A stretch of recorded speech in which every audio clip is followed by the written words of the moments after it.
Today I want to go over a lesson on a bull flag fake out breakout. This is probably a lesson that you haven't really learned before, but it's something that I want you to be very aware of. Now there's two things I want you to take away from this lesson. One being how to know a stock is going to be a fake out breakout. And two, if you're in the stock, know how to cut your losses very quickly. Because when these fake out breakouts happen, you can lose a lot of money very quick. Now on HEAR, we have a very good looking bull flag. Now this stock is making lower highs and higher lows, getting squeezed into this symmetrical triangle pattern. It's very typical of a bull flag to have a morning rip, so we have a large volume spike, and then volume start fading off. Now what we're waiting for is for this stock to get squeezed together between these trend lines and a big volume pop to come in and break above the upper trend line. A good entry on this stock is going to be on this bottom trend line. The reason is because you can manage your risk very well. So if the stock breaks below that bottom trend line, you can cut your losses quickly. You got to be careful on the break because we have the $5 whole number resistance right above that. Now $5 is the second toughest resistance line in penny stocks. $1 is the toughest because on NASDAQ you have to remain above $1 to comply with the index or you'll be delisted. There's a lot of overhead resistance, and one of the key things I want you to remember is there's not a real reason why this stock should be sustaining its extension right now. So we're testing the upper trend line, and we want to wait and see a big volume pop just come through to get the break.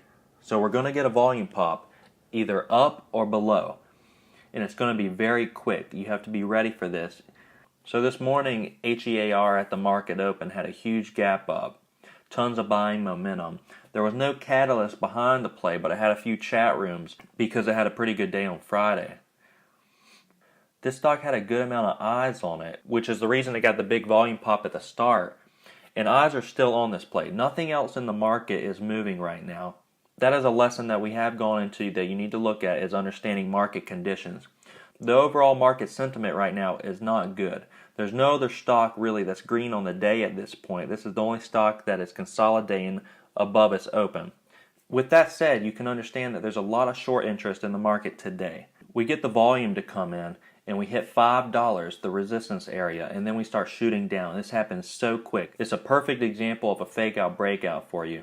And many traders in this situation are going to be like a deer in headlights. It happens so quick, and they don't cut their losses because they're just in a whirlwind right now, and they don't understand what happened. That's why you need to see this, so you'll be prepared to cut your losses quickly. A few other indicators that show us why this stock was not successfully able to break out would be looking at the daily chart. On the daily chart, this stock over the last 6 months has only hit 575. And today it hit 550, so we didn't have very much room to go before it hit that next level of resistance. Also, if we look at the RSI, the Relative Strength Index, we can see that this stock is just completely overbought, and every time that it's gone over the 70, it's come straight back down. Now the RSI is designed that if a stock is over 70, it's overbought, and under a 30 is oversold. And if we look back at the history of this chart, every time this stock hits 70 or over on the RSI, it comes straight back down. There's several indicators that we could have looked at this morning to show us that this stock was not going to successfully break out. One of them being is the chart resistance at 575, also the whole number at $5, there being no catalyst to sustain this stock, the RSI being over 70, the market sentiment today along with the short interest. There's several indicators that show us that today the stock was not going to successfully break out of the bull flag.